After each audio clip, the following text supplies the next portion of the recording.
आज मैं आपको अपना फार्म का एक बहुत अच्छा बकरी के बारे में परिचय कराते हैं। ये 6 नंबर की जो आप बकरी देख रहे हैं, इसका खासियत है कि ये 3 बच्चे को जन्म देती है।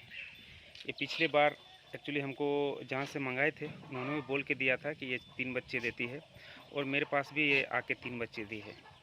उसका एक बच्चा मेरे पास अभी भी है और 2 बच्चे को हम लोग बचा नहीं पाए हैं। तो देखिए काफ़ी खूबसूरत दिखती है और लगभग साल में 2 बार बच्चे दे रही है। देखिए।